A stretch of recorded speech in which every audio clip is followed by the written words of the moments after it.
Topic है आपका, कौन सा पार्ट था आपका? भाज्य समय जी।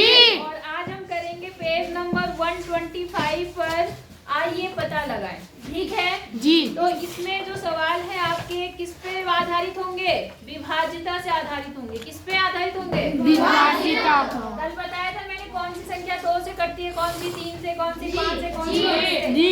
ये लड़की आई थी कल किरण, बहुत बढ़िया, ये तो बहुत ही अच्छी लड़की। तू आई थी शिवानी, खड़ी हो जल्दी से।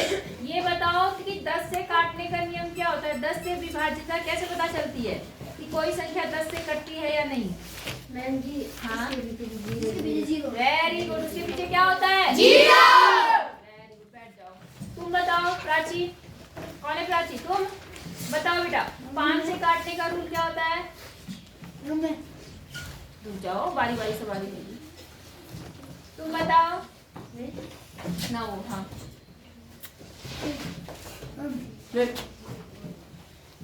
तुम लोग ध्यान नहीं देते ना मेरी बात पे। तुम बताओगे? देखो इतने सारे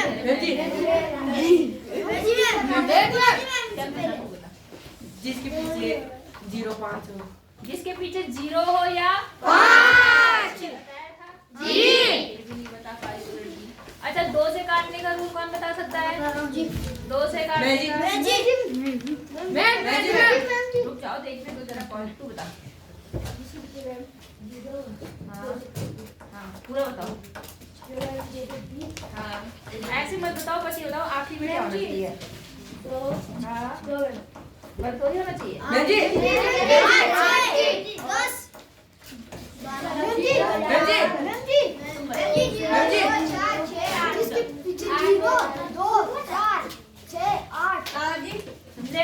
ऐसे एक एक बोलोगे तो कैसे काम चलेगा? सीधे बोलो कि संख्याओं की पीछे क्या होता है? 0 2 4 6 8। समझ गए? चलो बैठ। अच्छा अब क्वेश्चन कौन? नहीं मैं कल आपको आया था समझा। विपिन तो? जी। नहीं मैम 3 से काटने का रूल क्या होता है विपिन? जैसे मैम 3 के पीछे 0 लगते हैं जी। तो 3 से कट जाती है। और मैम 3 से काटने का रूल कौन बताएगा? निखिल बोर्ड मैं बताऊंगा इधर से। बताओ निखिल बताएगा पहले। 3 6 9 क्या? अच्छे से बताओ। जैसे कि जैसे कि 12 हाँ वेरी गुड। मतलब जिन संख्याओं के अंकों को हम जोड़ते हैं और अंकों को जोड़ने पर अगर 3 6 3 का गुणज बनता है, 3 से कटता है, तब वो संख्या भी पूरी करती है। जी। समझ गए? जी। चलो बैठो नीचे। अब आज है आपका आइए पता लगाए पेज नंबर 125। Page number 125। अब ध्यान से समझना। 2024 एक अधिवर्ष है। 2024 क्या है? किसी को पता है अधिवर्ष क्या होता है?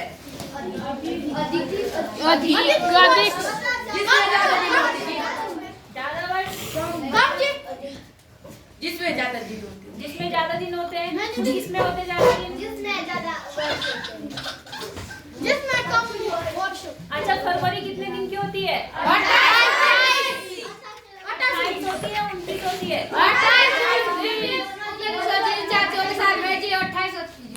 किसी में 28 होती है, किसी में क्या होती है? 29। तो याद रखो जो साल जो है वो 4 से कटता है। किससे? 4। जो सन आपका 4 से कटेगा वो संख्या, वो सन आपका अधिवर्ष होगा। मतलब उसमें फरवरी 29 दिन की होती है। अधिवर्ष का मतलब उसमें फरवरी कितने दिन की होती है? 29। अगर कोई आपसे पूछे अधिवर्ष क्या होता है तो आप कहेंगे वो जिसमें फरवरी कितने दिन की होगी? 29। बोलो बात समझ आई? जी। नहीं आई? जी। बाद में लिख लेना, समझ आ गया? नहीं आया तो फरवरी 29 दिन की है तो अधिवर्ष। ठीक है, अब सवाल समझो। 2024 एक अधिवर्ष है। अधिवर्ष मतलब जिसमें फरवरी कितने दिन की होती है? 29। अधिवर्ष हर उस वर्ष होता है जो 4 का क्या होता है? गुणज। हमें पता है कैसे चलेगा कि कौन सा साल में फरवरी 29 की आएगी, कौन से करें? गुणा नहीं, 4 से हम क्या करेंगे? भाग। 4 से पूरा पूरा कट जाता है तो फरवरी कितने दिन की होगी? 29 दिन की। आई बात समझ में? नहीं आई? ये हाथ वहाँ नहीं। समझ गए नहीं समझे? जी। अब जैसे मान लो इन्होंने 2024 बोल दिया, 2024 के बाद क्या आया है? 2025 को 4 से भाग करेंगे तो क्या पूरा पूरा कटेगा? नहीं कटेगा। क्यों? क्योंकि 4 से काटने का रूल क्या होता है? आखिरी में 2 अंक कैसे होने चाहिए? 4 का गुणज होना चाहिए 4 के पार्ट में। ये इसके आखिरी के 2 अंक कितने हैं? 25। तो ये क्या 4 से कटेगा? नहीं। अच्छा 26 अगर हो जाएगा तो? नहीं। 27 नहीं। 28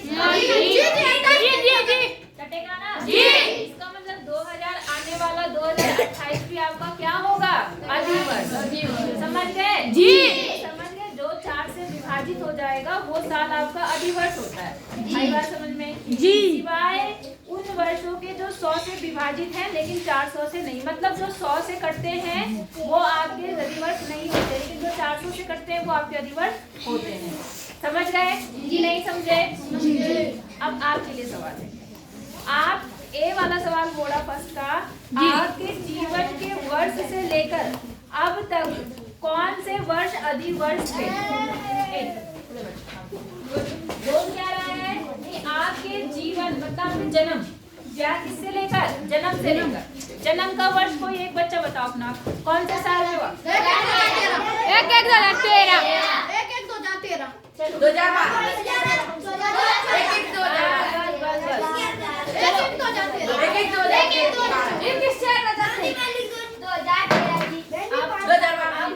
सब अपनी अपनी जन्मतिथि लिख के सवाल को सॉल्व करेंगे। जी।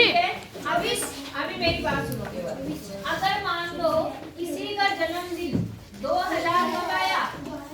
13 जी। तो क्या 13 अधिवर्ष है? नहीं जी। 13 के बाद 14 अधिवर्ष है? जी। है 14? हाँ जी। नहीं जी। नहीं जी मैम। 15 नहीं जी। आपके जन्म से इसने सवाल क्या पूछा है? ध्यान से सुनो। पहले ये बात है कैसी आवाज, कैसी घूमू की कैसे आवाज आती है? ध्यान नहीं देते तुम। इसने आपसे सवाल पूछा आपके जन्म के वर्ष से लेकर अब तक कौन से अधिवर्ष थे? तो आपने कहा आपका जन्म अगर 2013 में हुआ जी। तो एक अधिवर्ष मिला आपको 2016 और 16 के बाद 20 वेरी गुड 2020 के बाद 24। तो इसका मतलब अगर आप 2013 में जन्मे हैं तो आपने कितने अधिवर्ष देख लिए? 3 अधिवर्ष देख लिए। बात समझ आई या नहीं आई? तो आप अपना जन्म दिवस डालना, अपनी जन्मतिथि डालना, उसके आधार पे बताना। हो जाएगा? तो आपकी यहाँ पर कितने अधिवर्ष है? 3। बोलो समझ आया नहीं आया? पक्का? अच्छा अगला सवाल देखो। अगले सवाल में बोल रहा वर्ष 2024 से 2099 तक कितने तक? 2099 तक कितने अधिवर्ष होंगे? आई बात समझ में? तो आपको पता है बी वाला सवाल कि पहला अधिवर्ष कब है? 2024 से शुरू करना है। तो पहला अधिवर्ष कब है? 2024 28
तो बस इतने अधिवर्ष होंगे। अब कितने अधिवर्ष?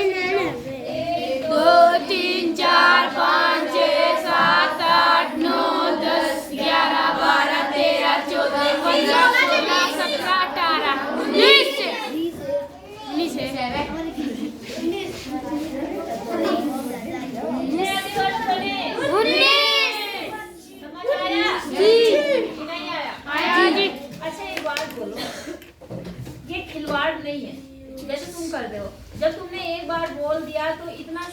जाने की क्या जरूरत है, आराम से भी तो वही चीज बोल सकते हो ना जी। तो मस्ती में आ जाते हो, बिल्कुल भूल जाते हो कि क्लास में और मैडम भी साथ में। इंसान बन जाओ थोड़े से, समझ आ रही बात? जवाब दो, लेकिन ऐसे जवाब दो कि लगे कि जवाब दे रहे, ऐसे तो ऐसा ना लगे देखने वाले को कि हाँ भाई ये खिल्ली उड़ा रहे। खिल्ली जानते हो क्या होता है? मजाक, पढ़ाई का मजाक। समझ गए? जी। हो जाएगा ये जी। कि नहीं होगा? होगा जी। अगला ट्राई करें जी। अच्छा, दूसरा सवाल क्या बोल रहा है कि सबसे बड़ी और सबसे छोटी 4 अंकों की संख्या को पता लगाइए जो 4 से विभाज्य हो। जो कितने से विभाज्य हो? 4। और पैलिड्रोम भी हो। पैलिड्रोम नंबर्स पता है आपको क्या होते हैं? क्या होते हैं? जिसके आगे छोटा संख्या, जिसकी आगे से कोई संख्या बड़ी, पीछे से भी वही संख्या। बहुत अच्छा, बच्चे को याद है। जो आगे से और पीछे से एक जैसे पढ़ते हो। बात समझ आई आपको? जी। क्या? जो आगे सब पीछे सब जैसी हो, एक जैसी हो। जैसे मान लो मैंने लिख दिया 1991, तो चाहे मैं इधर से पढ़ूं चाहे इधर से पढ़ूं, एक जैसी है या नहीं? तो ऐसे नंबर को हम पैलिड्रोम नंबर होता है। ठीक है? अब सवाल ध्यान से समझो। इसने क्या बोला कि सबसे बड़ी और सबसे छोटी संख्या लेनी कितने अंक की? 4 अंक की। और वो भी ऐसी संख्या होनी चाहिए जो 4 से विभाज्य हो। क्या हो? 4 से विभाज्य। साथ में पैलिड्रोम भी हो। बात समझ आ गई आपको? 3 कंडीशन है। 4 अंकों की होनी चाहिए, 4 से कटनी चाहिए और साथ में पैलिड्रोम भी होनी चाहिए। समझ आया नहीं आया? तो सबसे पहले हम एक काम करते हैं दूसरे सवाल के लिए। अभी हम देखते हैं कि वो संख्या क्या बनेगी। सबसे बड़ी 4 अंकों की संख्या क्या होती है? 8। अरे 8 की 4 अंकों 9,999। ठीक है, अब देखते क्या ये 4 से भाग हो रही है। ठीक है, तो 4 से काटने का रूल क्या होता है कि आखिरी के 2 अंक बताया ना मैंने आपको। तो आखिरी के 2 अंक अगर 4 से कटते हैं तभी सारी संख्या 4 से कटते हैं, है ना? तो यहाँ देखो अगर हम इसे 4 से काटेंगे तो 4 दूनी 8 और 1 बचा, 4 दूनी 8, 4 चौक 16, 4 चौक 16। कितना बच गया यहाँ पर? 5, 16 ने 3 बचा। कितना बचा? 3। तो ये पूरा पूरा नहीं कटा ना? कटा है नहीं कटा? नहीं कटा। अब जरा समझो, जब ये नहीं कटा तब क्या हुआ? अब अगर 4 से काटने के लिए करेंगे तो 3 हम कम कर सकते हैं, मतलब 9, 9, 9 और 9 से 3 कम करके कितना बच गया यहाँ पर? कितना बनेगा बताओ? 6। ये कट सकती थी 4 से, लेकिन क्या ये पैलिड्रोम है? नहीं है। तो एक कंडीशन तो लग गई आपकी, सही हो गई, लेकिन वो पैलिड्रोम नंबर नहीं है। क्यों? अब पैलिड्रोम नंबर आने के लिए कैसे होने चाहिए? एक जैसे, है ना? एक जैसे आने चाहिए। अब देखो बेटा, क्योंकि इसके आगे कितना है? 9 है। अब इसके आगे कुछ भी आएगा तो वो अभी तक तो फिलहाल नहीं होगा। कारण क्या है? क्योंकि यहाँ तो 9 की जगह फिक्स रहेगा, यहाँ 9 आएगा तभी काम चलेगा और 9 आने पर वो आपका 4 से विभाज्य नहीं है। तो 9 वाली सीरीज तो नहीं बन पाएगी, 9 वाली सीरीज नहीं बन पाएगी। अगर हम 8 वाली देखें, कितने वाली? 8 वाली। ठीक है, तो अगर हम 8 वाली देखें तो 8, 8, 8, 8, इसको भाग करोगे 4 से तो देखो आखिर में कट रहा है नहीं कट रहा है? कट रहा है जी। 8, 8, 8 एक पैलिड्रोम नंबर है या नहीं है? नहीं। है जी। यही वो संख्या होगी। कौन सी वाली? 8। हाँ, 8, 8, 8। 4 अंकों की सबसे कौन सी संख्या? बड़ी। सबसे बड़ी संख्या 8, 8, 8, जो क्या होगी? 4 से क्या होगी? विभाज्य होगी तथा पैलिड्रोम भी होगी। क्या होगी? पैलिड्रोम भी होगी। बात समझ आई या नहीं आई? पैलिड्रोम भी होगी। बोलो समझ आया नहीं आया? अब इसका एक और पार्ट है, ये तो सबसे बड़ी संख्या होगी जी। अब आती है 4 अंकों की सबसे छोटी संख्या। तो 4 अंकों की सबसे छोटी संख्या क्या होती है? बताएगा कोई मुझे? बताओ। आपको तो मैंने कई बार बता रखा। सबसे छोटी संख्या 4 अंक। 1000। कितनी होगी? 1000। अब 1000 क्या 4 से विभाज्य है? देखते हैं हम लोग, है ना। 1000 अगर हम देखेंगे तो लास्ट में 0 0 है, ये 4 से तो कट जाएगा जी। लेकिन ये पैलिड्रोम नहीं है क्योंकि आगे पीछे से एक जैसा नहीं है। सही बात है या नहीं है? है ना। अगर हम इसके आगे यहाँ पर 1 है तो मैं अगर यहाँ पर 1 लगा दूं तो ये 4 से नहीं कटेगी, तब पैलिड्रोम तो हो जाएगी लेकिन 4 से नहीं कटेगी, तो ये भी नहीं ले सकते। बात समझ आई आपको? अब आपको है 1200 पैलिड्रोम कहाँ है बेटा? 1400 है 1400 भी पैलिड्रोम है।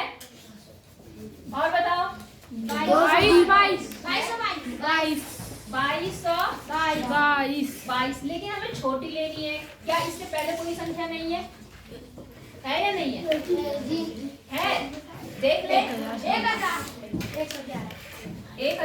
1016।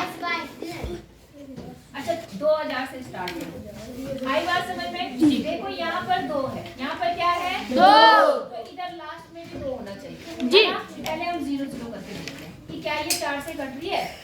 ठीक है, 4 पंजे 20, 20, 20, लेकिन ये 2 से नहीं कटेगी। नहीं कटेगी नहीं जी। चलो ये तो बनेगी नहीं, बनेगी नहीं है जी। अच्छा अब पैलिड्रोम बनानी है तो मैं एक एक लिख के देती हूँ, एक। ठीक है जी। अब देखो जरा 4 पंजे, क्योंकि लास्ट में कितना है 12, 4 से क्या हो जाएगी? कटेगी। कटेगी नहीं कटेगी? कटेगी जी। और एक बेटा कितना है यहाँ पर? ठीक है, समझ आया आपको? जी। इसका मतलब वो छोटी संख्या क्या होगी? बताओ 2112 क्या होगी? 2112। समझ आया जी। नहीं आया? आ रहा जी। आ गया। तो अब लिखेंगे एक सवाल तो ये हो गया, दूसरा आप लिखेंगे 4 अंकों की सबसे, बेटा इसको मत लिखना, ठीक है, ये अलग वाले सवाल का है कि सबसे छोटी संख्या, सबसे छोटी संख्या जो 4 से विभाज्य है और क्या है साथ में पैलिड्रोमिक भी है, पैलिड्रोमिक भी है। क्या है वो संख्या? 2112 होगी, 2112 होगी। बात समझ आया नहीं आया? आया जी। कैसे बनी वो भी समझ आ गया जी। ठीक है, फटाफट उतारो फिर अगला बताती हूँ। तो बेटा तीसरा सवाल क्या कह रहा है? ये बोला खोजिए और ज्ञात कीजिए कि क्या प्रत्येक कथन सदैव सत्य है, कभी कभी सत्य है या कभी भी सत्य नहीं है। आप अपने तर्क के समर्थन में उदाहरण दे सकते हैं। सवाल समझ आया जी? इसने बोला है आपसे कि क्या ये बात हमेशा सही होती है या कभी कभी सही होती है या कभी सही नहीं होती है। अब वो कौन सा कथन है उस पर बात करते हैं। इन्होंने कहा, पहला सवाल ये तुम्हारे पेपर में भी आया था कि 2 सम संख्याओं का योगफल 4 का गुणज होता है। सवाल समझ आया जी? कौन सी संख्या लेनी है? 2। कौन सी संख्या लेनी है? 4। अरे ढंग से देखो ना, कौन सी संख्या लेनी है? सम संख्या जी, सम संख्या लेनी है। और वो क्या 4 से हमेशा कटेगी? देखते हैं, ट्राई करते हैं। कोई 2 सम संख्या बताओ, सम संख्या जानते हैं? जी। 2 से कटती है। 2 सम संख्या बताओ। 2 और 4 कितना आया? 24 आया? 6 आया। और कोई बताओ? 4 6 कितना हो गया? 10। अच्छा 6 8 कितना हो गया? 14 और 3 8 12 कितनी बन गई? 24। 2 सम संख्याएं लेंगे तो एक ही मत लो, अलग अलग लो। अलग अलग संख्या बताओ, जल्दी बताओ। 22 जी। चलो 22 ले ली। तो यहाँ 4 आ गया, 3 आ गया। और बताओ, जल्दी से बताओ। 9 सम संख्या है? जल्दी बताओ। 2 6 कितना आ गया? 8 और बताओ। 8 12 कितना आ गया? 20 बहुत हो गया।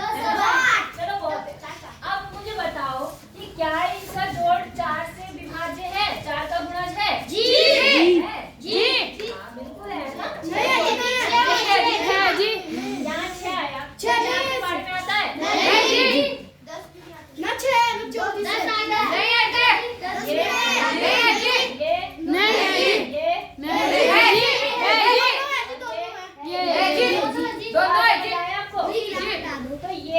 आता है, ये भी आता है, लेकिन ये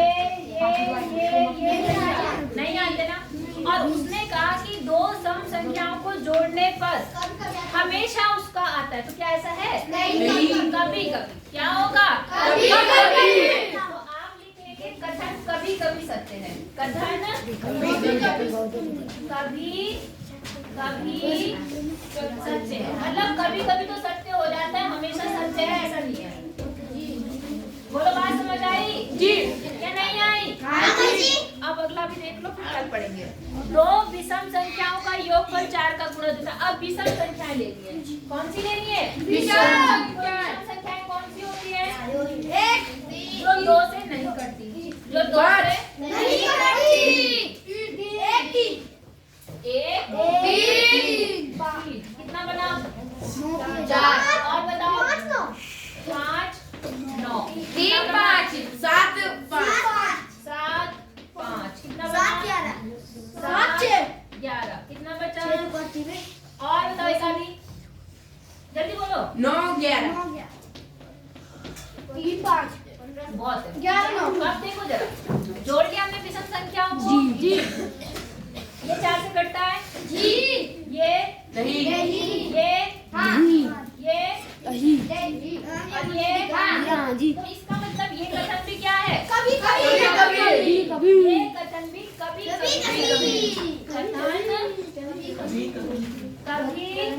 कभी सत्य है, मतलब हमेशा सत्य होगा ऐसा नहीं है, या गलत भी नहीं है, तो कभी कभी सत्य हो सकता है। बात समझ आई है नहीं आई?